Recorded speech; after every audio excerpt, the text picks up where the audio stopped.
Live from Fox Providence, this is The Rhodes Show, the place for what's hot and happening. You're having fun, eating well, and living life on The Rhodes Show. This morning on The Rhodes Show, the Rhode Island International Film Festival kicks off today with dozens of movies open to the public and celebrity appearances. Maybe Michaela will be there. We'll get a preview of some of the festival's highlights. And more movie magic. The best-selling book turned into a movie, The Help, hits theaters tomorrow. And today, we talk to the stars of the film. And in the kitchen, we're cooking with the Newport Wine Fest Matunic Oyster Bar, who's part of the festival, joins us today to make Little Nicks and Charisse. Charisse. Charisse. Find the recipe online right now at foxprovidence.com. Good morning. Welcome to The Rhodes Show. It's Tuesday, August 9th. I'm Patrick Little. Danielle has the day off. She does, and I'm Michaela Johnson. I should know how to say that because I have a lot of Portuguese neighbors, and they love the charisse. Oh, I love charisse. Yes. Charisse and peppers. Yeah. And charisse and Little Necks today, so it should be good. Charisse for breakfast, lunch, and dinner. So anytime. It's an anytime meal. We had a very exciting day here yesterday in our parking lot. Now, for more on that, here's Michaela to explain how we have exciting times in our parking lot. Of course, well, we want to start off with and thank everyone who came out yesterday to our blood drive. Right. And the drive was, of course, in memory of Lorraine Garvey. We spoke with her son on the show yesterday. They collected over 55 pints, and donors were, of course, able to play for fun prizes, treated to ice cream from Newport Creamery, pizza from Ronzio's, and cupcakes from Bakery Boutique. So again, a huge thank you to everyone that came out and donated. It was for a great cause. That's right. That was actually Lorraine's daughter, who we just saw there in that video at the event yesterday. It was her son-in-law who was here yesterday, who was a perfect match, or 99.9% match for platelets to donate to his mother-in-law, Lorraine, who unfortunately passed away a couple of months ago. But without blood donations, she would have not been able to prolong her life. Exactly. And so thanks to everybody that came out yesterday. The thing that everyone's talking about today and at the end of yesterday was the stock market. I mean, it's just unbelievable what's going on here. The market dropped again yesterday on the heels of the nation losing its top credit rating. The Dow Industrial Average fell 634 points, the worst drop since 2008. Now, yesterday, the markets opened down as expected after the credit rating was lowered from AAA to AA status by Standard & Poor's. Then President Obama went to the podium around 1 o'clock yesterday, you know, you'd want the President of the United States to step up and make a statement to you know, try and ease the fears of the world, not to mention his own country. Right. But as soon as he went to the podium and started talking, the market went down even more. It went from 400 to 600 down. Step away from the podium. It's gotten to the point where you know, I should say we're still young. I mean, you know, I'm older than you, obviously, but, you know, I have a 401k, and I joked on Facebook yesterday that I went to a 399J yesterday because I lost so much money. But, you know, we have time to recover at my age, you know, almost 39. But, you know, I feel for the people that are in their 50s and 60s that are counting on this money to retire. And they're watching it vanish day by day. Not just hundreds of dollars, tens of thousands. And their life plan has to be completely altered now because, like you said, people who are, you know, expected to retire or planning on retiring. Yeah, now they have to keep working those few extra years, and I feel for a lot of people who maybe have physically demanding jobs and they're putting their body through a lot of work as well. It's really disgusting to see what's going on with this country. I don't know what the solution is because, you know, every time one side gets fixed, another side, you know, so say the interest rates go down and then something like, I don't know, gas prices and oil go up. You know, there's no balance anymore. It just seems to be that there's no more ebb and flow where you think you can recover on one end and then it costs more to do other things. And it's scary. We need some type of recovery, though. We do, and I don't know what it is. I mean, you know, more people losing their jobs. It's really, really a scary time. If you have a home, hold on to it as best you can. I mean, that's got to be the safest investment you can make. And, you know, we talk about back-to-school shopping and joking around, and my wife was like, we got to go back to school shopping. I'm like, you know, no, see what's going on today? See all the clothes that kid's got in her closet? You know, it's, you know, so you try and, you know, and pick your spots where to spend your money if you have any left. But, oh my gosh, I just can't. You know, you watch it today, the Dow futures. I mean, I don't know much about the stock market, but the Dow futures were up this morning 6% at 3 in the morning when I got to work. I don't even know what that stuff means, but I was reading it on the news. And then by 7 a.m. they were down. And in Europe, things were fine. Then they went cuckoo at the end of the trading day. So We'll see what happens with the stock market today. Or maybe we won't even watch what happens to the stock market today. Just have a good day try and and ignore avoid it. More bad news. Singer Gavin DeGraw is recovering after being attacked by a group of men in New York City over the weekend. Well, what did he do to deserve this? Police say DeGraw suffered a broken nose and a cut to his face after he was beaten up by an unknown male and a bunch of his buddies on Sunday. He was taken to Bellevue Hospital. The severity of his injury is still unknown. Gavin was scheduled to play this weekend in Rhode Island at 92 Pro FM's Crash Your Backyard Bash. It's unclear if he'll still be playing. Who's he with? He's a very talented singer. He's by himself. Right. I don't want to be anything other than Oh, whatever. yeah, that guy. Yeah. So that's him. I could name that tune in three words. That's good, yeah. So he's Yeah, a solo artist? He is a solo artist. I actually saw him a few years back. We played up at Keene State College when my sister was going there at the time. Saw him in concert. He's really talented, so this is unfortunate to find out, especially when he was going to, do the big backyard crash your barbecue backyard, I don't know. Crash your house party concert. But nothing will get broken. He's just going to show up and sing in your backyard. Yeah. Well, hopefully he's okay. I haven't heard anything yet as far as it's only Tuesday. Yeah. So hopefully he's doing well. Fingers time crossed. to recover. We'll keep you posted on that. This is something many Rhode Islanders already knew, but now we know that Good Morning America agrees with this. They've named Newport, Rhode Island as one of the 10 most beautiful places in America. Tell me something I don't know, right? Newport was chosen above a number of destinations nominated by viewers, including Cape Cod. The morning show praised Newport's wharfs, historic mansions, and famed cliff walk, as well as its vibrant downtown. Congratulations to Newport on an honor well deserved. It's always nice to see the Ocean State make lists like this, especially outside of Rhode Island. Right. People other list. than Rhode Islanders acknowledging the fact that Newport is really nice to I visit. have not been down to Newport nearly enough this summer. I haven't either. Not enough. That's just. I've been, but not enough. Yeah, we went for we had the chowder cook-off there. Yeah, and we had the J-Class Regatta. The J-Class Regatta. I spent a lot of time down in Narragansett on the other side of the bridges, but only been out to dinner a few times in Newport this summer. That must change as we have, just a couple of weeks left in the summer. Crunch time. All my teacher friends hate when I say Get in all your only a beach couple of time weeks. now. Back to school stuff. Ooh. They give me dirty looks in my neighborhood when I talk about that topic. So I'll stop right there. Let's check in with Courtney. She's over in the New England Tech Center, live blogging on foxprovidence.com. Courtney, what's up on the internet today?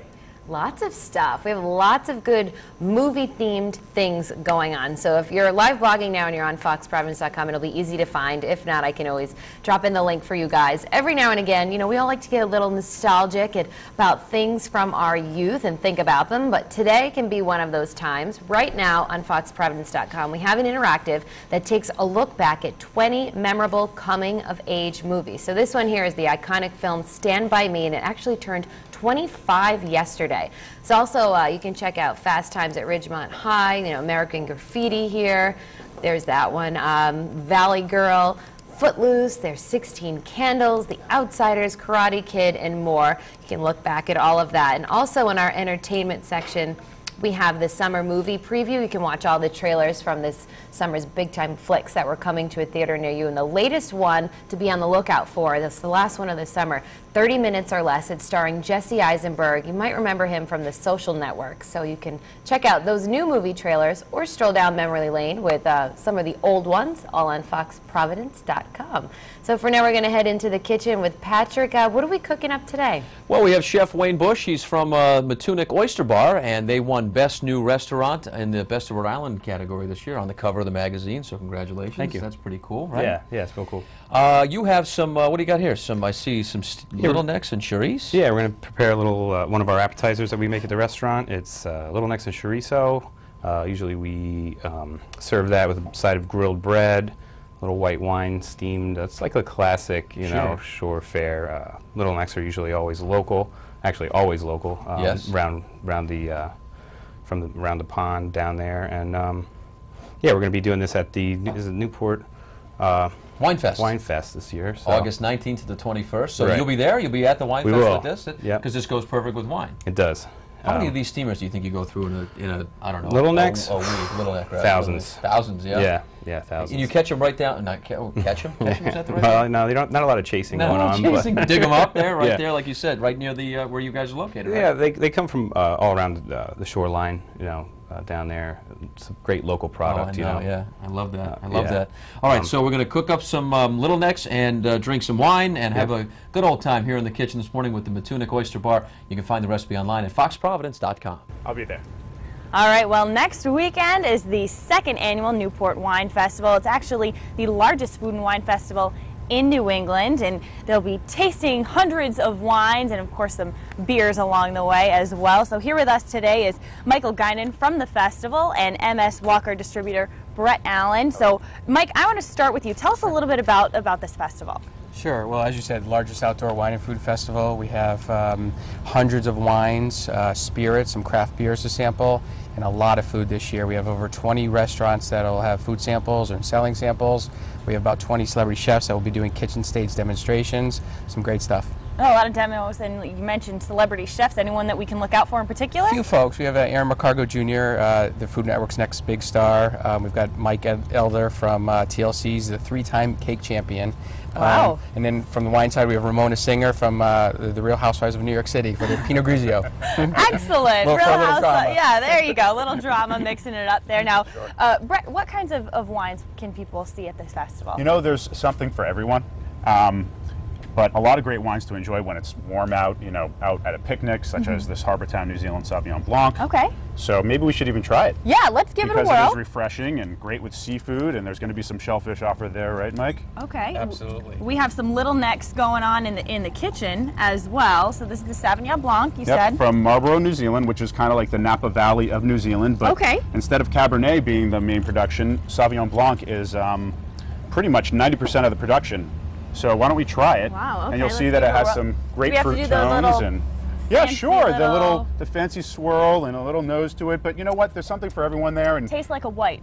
it is a white. Yeah. That's very good. Mike, you want to try some? It's about as far as my wine connoisseur goes. Now you have a red here as well. Sure. There's red wine.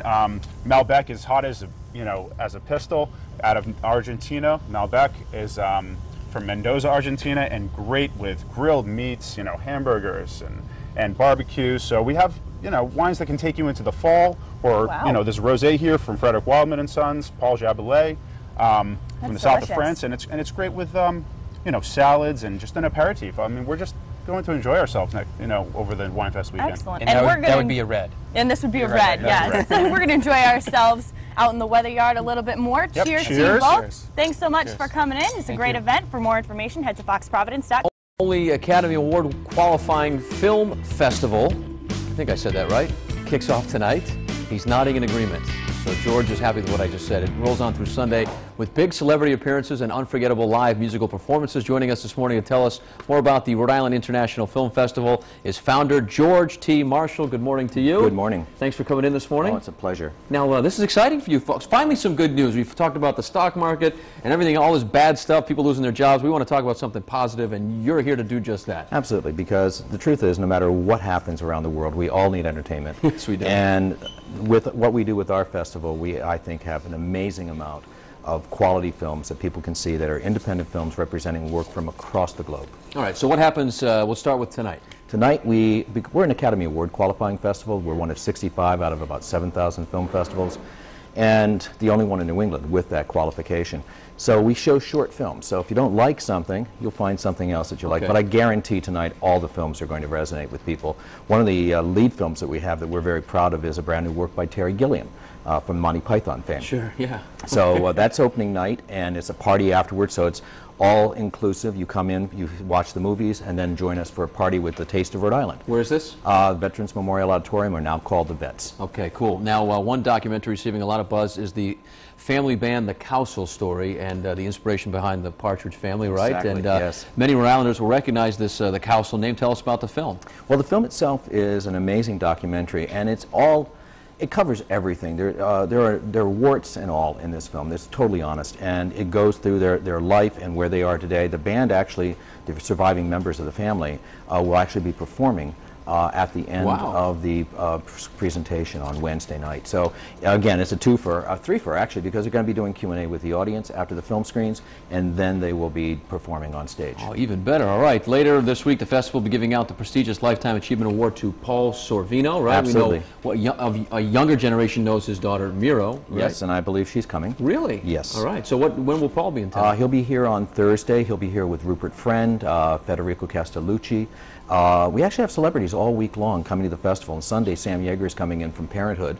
So, I mean, we actually booked the film around his time available with his shooting schedule out in California. All right, that's great. So, just a quick wrap-up of some of the other events that are going on this week with your festival. Well, we have some amazing films coming in, and they'll be located across the state. We'll have screenings down in Jamestown at the Art Center down there. We have actually free screenings in the public library systems around the state, and we also will be doing stuff in Providence at the University of Rhode Island's PATH Theater, the Rhode Island School of Design Museum Theater, and the Veterans Memorial Auditorium, and an outdoor screening on Saturday night free at Grants Park, which is where Movies on the Blocks takes place. So that will be at dusk on Saturday night, and it looks like the weather forecast is good for that. So it's a lot of events, and it's going to be a lot of fun for folks. Sounds like that's exciting. Thanks so much for coming in this morning. Thank you. Finally some good news, right? Thanks, George, for providing that for us. You can find ticket information and the full lineup of films playing at the festival. Just go to our website, foxprovidence.com. This morning we are stargazing. It's deeply moving, filled with poignancy, humor, and hope. The new movie, The Help, is a story about finding your voice and the ability to create change. We had a chance to sit down with the writer-director of the film, plus one of the stars. Set in Jackson, Mississippi during the 1960s, The Help chronicles the relationship between three different women who build an unlikely friendship around a secret writing project that breaks societal rules and puts them all at risk. These women raise white children. We love them and they love us, but they can't even use the toilets in our houses. Minnie, are you in there? You are fired! You said to write about what disturbs me, particularly if it bothers no one else. I'd like to write something from the point of view of the help. I want to interview you. No maid is ever going to tell you the truth. That's a hell of a risk to take in Jackson, Mississippi. From an improbable alliance, a sisterhood emerges, instilling all of them with the courage to transcend the lines that define them and the realization that sometimes those lines are made to be crossed. Courage isn't just about being brave. It's about overcoming fear and daring to do what is right for your fellow man. What changed your mind? God and Miss Ellie Holbrook. It's quite scandalous. Sounds like Jackson, if you ask me. Octavia Spencer plays outspoken Minnie Jackson, a 33-year-old housekeeper who has a reputation as the best cook in Mississippi. She has 5 kids, and she's a sadly an abused wife, but she's also one of those women who is progressive in that she constantly, you know, speaks her mind, and because of that, gets fired a lot. And not only does this movie revolve around friendship, it's also the driving force behind it. Octavia and I met in 1995. We were both production assistants on A Time to Kill in Canton, Mississippi. And Imagine that, full circle. I know, it's crazy, absolutely. And then we just moved out to LA at the same time and just stayed each other's support system and friends. And as I would start venturing into writing and directing, I would say, will you be in this? And yes. I'd say, absolutely. So the setting of the film in Mississippi acts as another character, I feel. You're from there? Did you do any research for that, or do you just go by memory? No, I mean, I'm from Mississippi, born and raised. I made sure a lot of the crew was from the South, because like you said, I wanted Mississippi to be a huge character. And very authentic. And Octavia's from Alabama. My production designer's from North Carolina. My editor's from North Carolina. And we wanted to put Mississippi in every frame, however that meant. And since the setting and the era really brings to life what you guys, the message you're trying to send out, people were talking about the movie second it ended all the way into the parking garage. Oh, wow. And I was thinking, oh my gosh, it really struck some people. What do you hope they say or take away from the movie? I hope that while this movie, the characters are purely fiction, It takes place during a very pivotal moment in our nation's history, the Civil Rights Movement. But I think this film and project transcends race. I think the relationships are what's paramount. Yeah, absolutely. I can put it this simply. Here you had 4 white women all coming, 4 women, 2 white, 2 black coming together, all had a problem, all had a need, all kind of at one time thought the other was the reason, but once they all got to talking to one another, they became friends and dispelled their thoughts of each other and came up with the way out. And The Help hits theaters tomorrow. Also tomorrow on The Road Show, you can hear from Emma Stone, who also stars in the movie. All right, thank you, Courtney. Still to come this morning on The Road Show. We'll be back in the kitchen with the Newport Wine Fest and Matunic Oyster Bar making little necks and chorizo. Find today's recipe now at foxprovidence.com. Plus, rudeness in the workplace. Is it a growing trend, or is it all in your head? We're going to talk about it next in The Buzz. You're watching The Road Show here on Fox Providence. We'll be back in just 90 seconds. Welcome back to The Road Show. This morning in The Buzz, you feel like your coworkers have been a little cranky lately? It's not in your head. According to researchers from the American Psychological Association, workplace incivility is on the rise, which basically means rudeness, insults, and bad manners. Why are you looking at me like that, Michaela? And it's becoming the norm in the workplace. A study says that up to 80% of people experiencing these problems at their job right now, a large part of the reason for that could be the economy, as companies lay off workers and give remaining employees more to do to keep productivity up. The niceties suffer. In fact, the majority of people surveyed said they think there is a critical need for civility training at their workplace. So, ladies, do you think people aren't as nice at work here as they used to be? You know what I think? I think that you can get into a work situation where there may only be 1 or 2 people that has that sort of toxicness to them, where they can really bring down an entire group of people. And so I think one of the things I've learned through the years, and it definitely takes some experience, is trying to remove yourself from that and just stay out of the gossip, stay out of the negativity that can kind of infest in any work environment. Right, yeah. Bad energy. You want to stay from the bad energy. Exactly. But I mean, one person can kind of bring down the morale of the entire place. One thing I do when Michaela comes into work every morning, I give her a big smile and a hug. Not true? What do you think? Not about that, but just about the topic.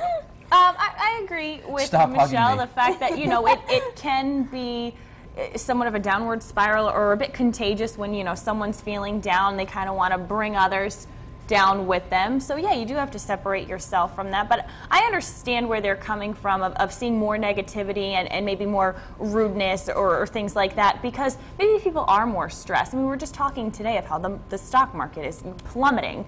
And, you know, you have all of these hectic things, you know, between kids' schedules and your own schedule, and now economy struggles. So once you're at work, I feel like maybe those stresses you're bringing along with you, and that can, of course, result in maybe tempers that you wish you didn't have, or things that you probably shouldn't have said. I agree with that, yeah. The wick is a lot shorter for people now. You know, the patience is not there like it used to be.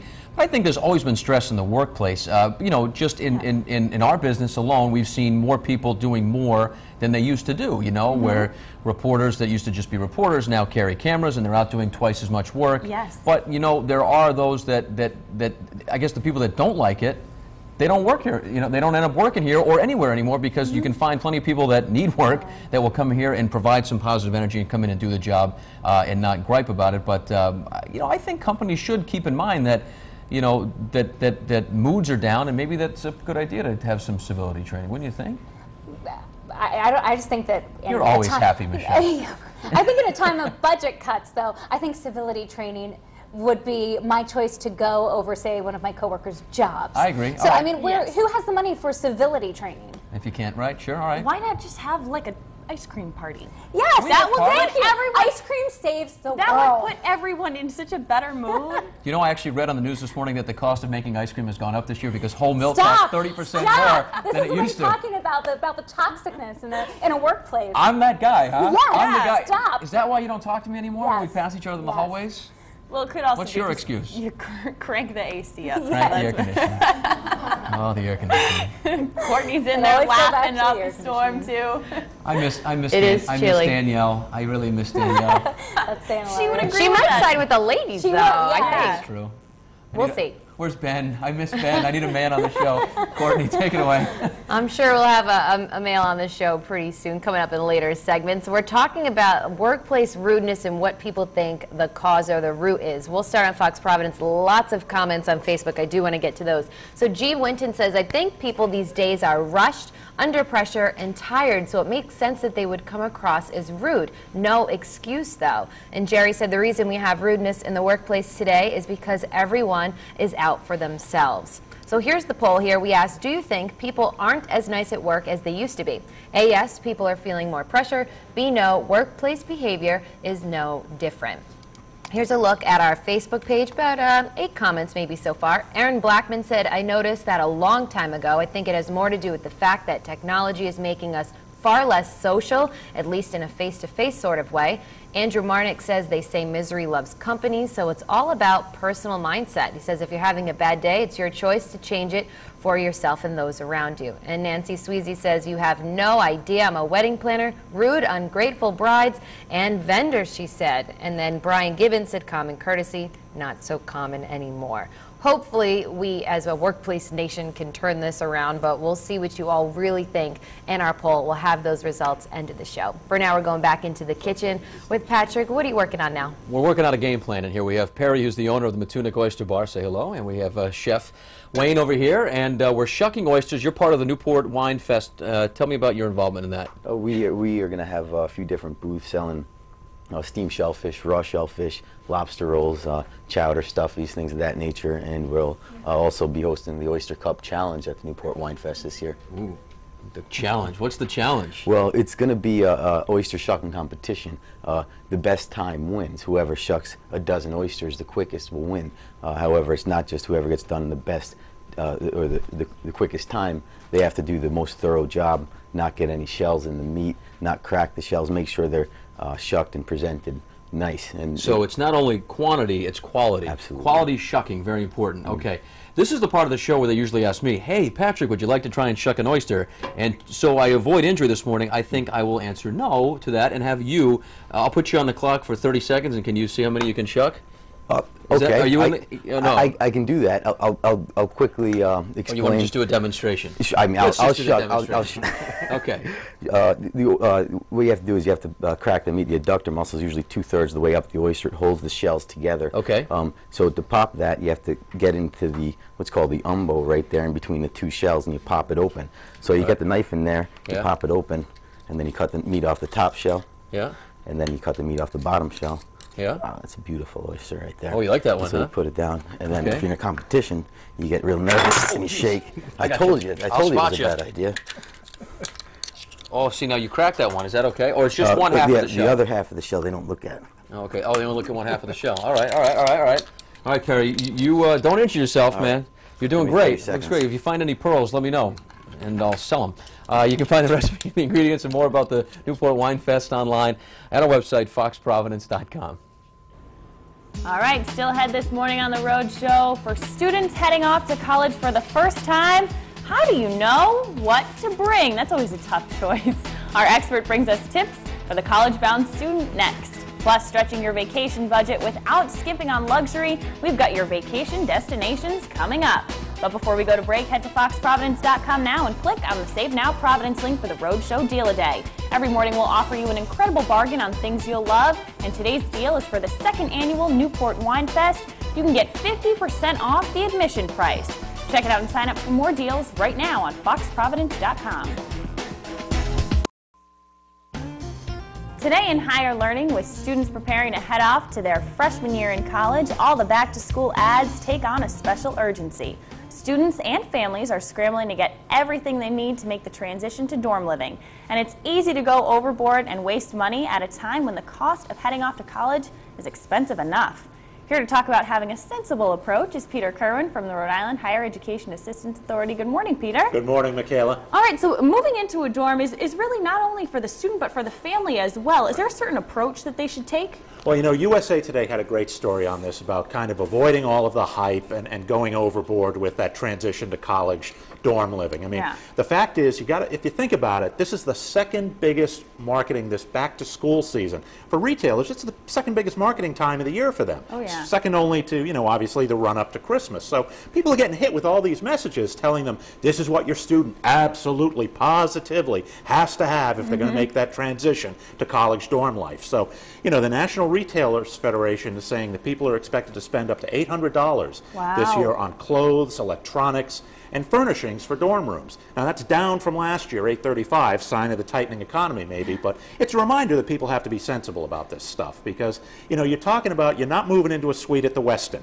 Right. It's a college dorm room. It's a cinder block box, basically. There's not a lot of space there, so if you know, there's all these pictures out there, all these things you have to have, all these furnishings, and, you know, if you get too much, forget about it. It's all going to end up on the curb. And somebody who was quoted in the article had a great rule of thumb, basically saying if you're coming to a college dorm for the first time with a U-Haul bringing all your stuff, you're bringing too much stuff. Absolutely. Fair rule. And I mean, one of the things is people face a lot of different advertising. I mean, there's one major retailer out there they've got a must-buy checklist for college students, and one of the things on that checklist is a paper shredder that can cost anywhere from $12 to $2,000. Now, I can see how this conversation is going to go with my daughter 4 years from now when she's going to college. Right. Oh, Dad, you don't need the paper shredder. We've got to get the $2,000 paper shredder. It's got all the bells and whistles. And I mean, bells and whistles, it's a paper shredder. All it does is rip stuff. What do you need? You can do that, and there you go. I did it. Exactly. How hard is that? Paper. But I mean, you've got other retailers out there offering whole packages of stuff, everything from an MP3 player to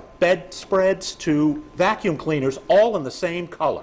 And they're telling you, call up your college dorm roommate and make sure they're color coordinated too. I'm like, come on, please. There's so much, and I know especially when I was moving in, and I wound up taking less and less as the years went. So figure out what you really need.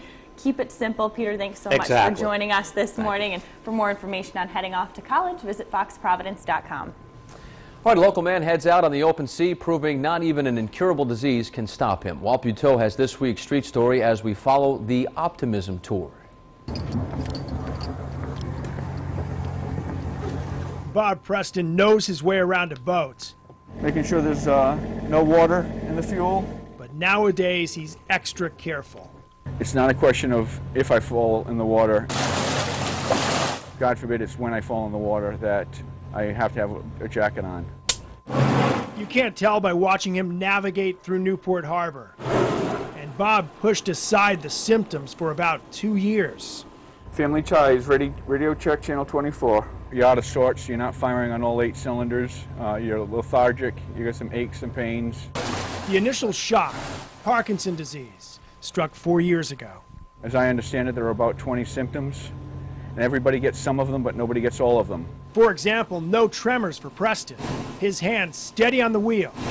And for a man facing something that'll get worse, he refuses to give in to it. I'm going to fight this disease head on, and I won't fail. That's why he's heading out, down the Atlantic coast and into the Caribbean to tell his story. With all the detours, it'll be 5,000 miles, and Parkinson's is not going to stop me. There is no cure for it. The purpose of this is to spread awareness of the disease. He won't be alone. The Admiral comes with me. That's my wife. And in fact, in the real bad weather, the heavy fog, she's the one who drives. And along the way, he hopes to leave waves of optimism. And that applies to anybody in any situation of challenge.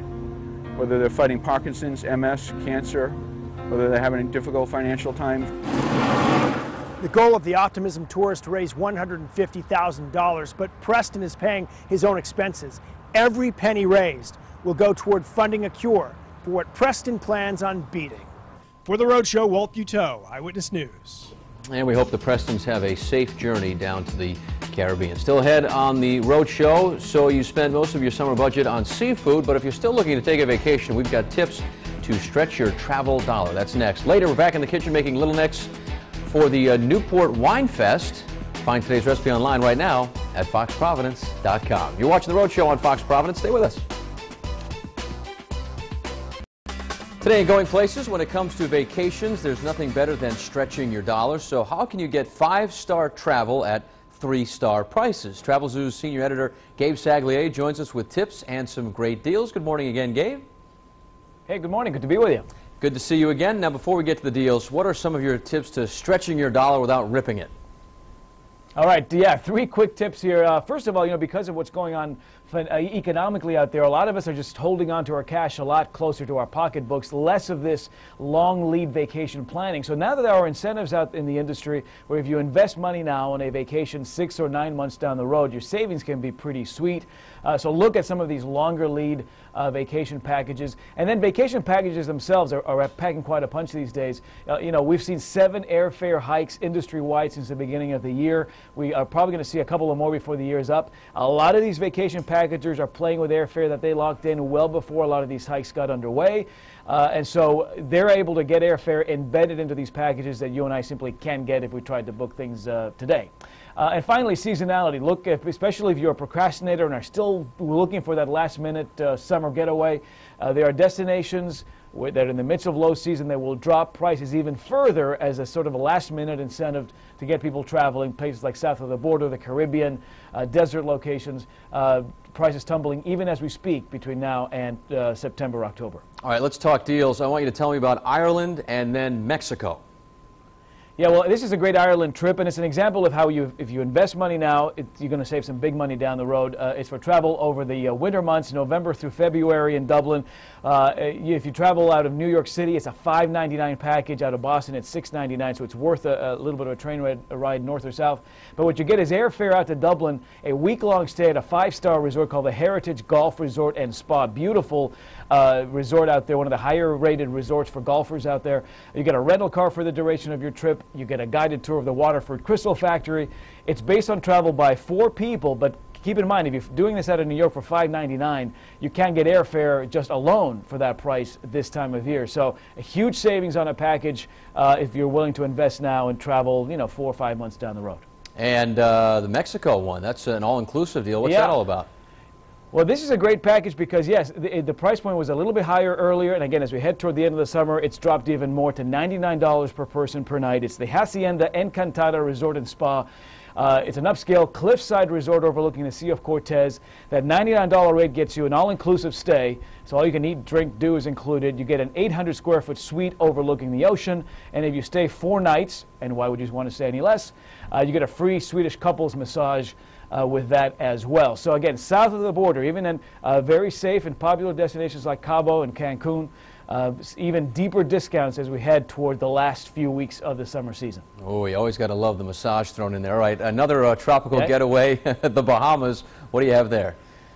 Yeah, this is a neat little way of doing the Atlantis experience and still saving some money. The Atlantis, obviously famous mega resort there in Paradise Island. They've actually had some great incentives all summer long. But this one will save you potentially even more money. It's a package with airfare out of Providence to the Bahamas and a 4-night stay at a place called the Comfort Suites Paradise Island. It's a 3-diamond resort. Breakfast included every morning, but the beauty of this is that you get access to all of the Atlantis amenities all day long. So you can hop right next door, do the pools, the restaurants, the concerts, the dolphin swim, but you're saving big money. That whole package is $449 with the airfare and the 4-night stay. It includes travel insurance because it is for travel September and October when it can get a little stormy. But again, you're saving some major money while still being able to come back with stories of how much you've had fun, how much fun you had there at the Atlantis Resort. All right, Gabe, thank you. Great tips and deals as always. For a link to all of these deals that Gabe just told us about, just head to our website, foxprovidence.com. Time now to go inside the Roadshow inbox, where you, the viewer, can submit a question or photos to the Roadshow. And this past weekend was the inaugural Rock and Roll Half Marathon, and while many people are proud to have participated, there are other Rhode Islanders who are beaming with pride for different accomplishments. What a turnout it was on Sunday in downtown Providence, as nearly 7,000 people participated in the Rock and Roll Half Marathon. Among the masses, our own Neka Nwosu, Danielle North, Michelle Muscatello, Michaela Johnson, and Susan Hogan. What an achievement. Congrats to all. While it may have been a soggy morning, that didn't stop participants from the Ronald McDonald House from hitting the ground running. This group is all smiles after they finished their 13.1-mile trek. And who wouldn't be? It's definitely a shining moment. And performing at the finish line was Mark McGrath along with his band Sugar Ray. Kayla Johnson's mom, Joanne, says he was a trooper. Mark didn't mind getting soaked performing for the crowd after the race. Joanne Johnson loves seeing them even while bracing the rain. She says it was totally worth it. Some great accomplishments are coming out of Cranston too this weekend. The 13-year-old Cranston Babe Ruth All-Stars just won the regional tournament in Norwalk, Connecticut. They now represent the region in the Babe Ruth World Series in New York on August 19th. Debbie Shapiro shared this picture with the Rhode Show and tells us only 10 teams in the country make it. Congratulations. And this is the second time local eatery Bob and Timmy's legendary grilled pizza has received national attention. Here are some photos from when Travel Channel and Adam Richmond from Man vs. Food came to Rhode Island for Bob and Timmy's. You can catch that episode Wednesday, August 10th at 9 p.m. And next week, we want to show off photos from this weekend's Waterfire event. The Rhode Show is sponsoring, and there will be plenty of fun with the Bananagrams Bonanza. So if you're there, you can email the images that you take to the Rhode Show at foxprovidence.com. All right, thanks, Courtney. We have a smorgasbord of seafood in the kitchen this morning with Tunic Oyster Bar here. We're talking about their restaurant and also the Newport Wine Fest. We'll be right back. All right, back here in the kitchen. I feel like I've died and gone to seafood heaven. This is outstanding what we have in here this morning in the kitchen. Tunic Oyster Bar joining us. They'll be at the Newport Wine Fest. We got everything here. Oysters, we got chowders, we got all sorts of stuff. Wine, and you're going to tell us how to prepare this chorizo dish with the steamers, right? Yep, Little Necks and chorizo. It's a appetizer we sell at the restaurant, so Okay. a lot of it. First thing we want to do is get some extra virgin olive oil hot in the pan, a little bit of garlic and shallot in there with your chorizo. Your favorite brand is fine. They vary in spiciness, so try one out. Get that going a little bit. I like to add the clams just to get them to warm up a little bit. You don't want to burn your garlic. That's pretty key. So add all those, and then this is an appetizer. All those. Well, this is a little bit more. There's a little more people here today than that, but usually like 13 to 14, for an appetizer. Nice. A little white wine and some clam juice right here. Kind of let that steam. I put a little fresh oregano in there to get it going, and then a little bit at the end, because a little to flavor the broth, and then some at the end. So you cover that up, and this takes. I know we got to wait for the clams to open and all that, but how long? It would take maybe 10 minutes. Depending on how all clams are different. So if it's it might take 10. One might not open. Make sure if it doesn't open after. If all the rest are open and one doesn't open, you can discard it. That's pretty much it. And then so while you're doing that, you can maybe grill some bread, or I was going to talk about, you can add a little bit of Parmesan cheese to this dish, maybe a little spinach, and serve it over linguine. Add a few more clams. That way you can do like a one-pot meal instead of an appetizer. But pretty much after 15 minutes is what I have here. Okay, so that's what happens after. Okay, perfect. So we'll let this do its thing, and we'll eat that later. Yep. So all the clams have opened. At that point, what you want to do is we take a little bit of. We cook our own white beans from dry at the restaurant. Okay. They go on one of our salads as well, but you can in a pinch you can use a store bought. It's just a regular navy bean. Adds a little bit of substance to it. Right. Take a little bit of tomato to finish too. Let's see, before I make a huge mess there. A little tomato. I don't add these in the beginning because they would break down. You don't want to heat those up for 10 minutes. Yeah, I don't really want to make like a pasta sauce or anything. Right. And then one of the most important is butter. We'll just put a little in there, and really the dish is close to finished at that point. You just want to kind of reduce it down to it's a nice buttery sauce. Right. Like I said, add a few oregano leaves in there, and now I have salt and pepper on the station here, but clams have a lot of their own natural salt. Right. So, you want to taste before you adjust anything for salt, you want to taste it towards the end here, right before you're ready to plate it. Nice. For salt. So usually these clams are pretty close with the chorizo and the garlic and the chorizo. That's one way to find out. Yeah, it's good. It's so good. It won't need any more salt. Right. And as far as wine, whatever wine you like to drink, we're using a Sauv Blanc, Harbor Town Sauv Blanc right now. But anything that you would typically drink, you know. It's a good. it's a Yeah, good that one to looks use. really good. So you can get a quick shot too of this. We got all this other stuff you have here. Offering that at the Matunic Oyster Bar. Just won Best New Restaurant, Best Rhode Island competition. Congratulations on that. They'll be doing the oyster shucking competition at the Newport Wine Fest, which is August 19th through the 21st. For more information on that and this recipe from the Matunic Oyster Bar, just go to our website, foxprovidence.com. All right, still ahead on the Road Show. How is your workplace? We're going to talk about it next when we get our web poll results. Stick around, we'll be right back. All right, it's time now to check back in with today's web poll results. Okay, so we were talking about, according to researchers, rudeness seems to be really present in the workplace these days. So we said, do you think people aren't as nice at work as they used to be? And 77% said yes, people are feeling more pressure. 22% said no, the workplace is, you know, no different than before. So I don't know. I can obviously, it's understandable, not an excuse, but understandable. Good luck with the rudeness at work, I guess. So many of you think that way. Back to you. Hopefully you guys find new jobs. You're horrible at what you do. Thanks, guys. Just kidding. Up next on the Road Show tomorrow, we're cooking with a local chef who received numerous awards for his culinary creations. Tomorrow, Farmstead will join us in the kitchen, plus a one-on-one interview with actress Emma Stone as her latest movie, The Help, gets ready to hit theaters this week. We'll talk to her about her latest role. Thank you for joining us on the Road Show here on Fox Providence, where we all get along. For more information on anything you've seen on our show, just head to our website, foxprovidence.com. At least I think we do. See you again tomorrow. Have a great day.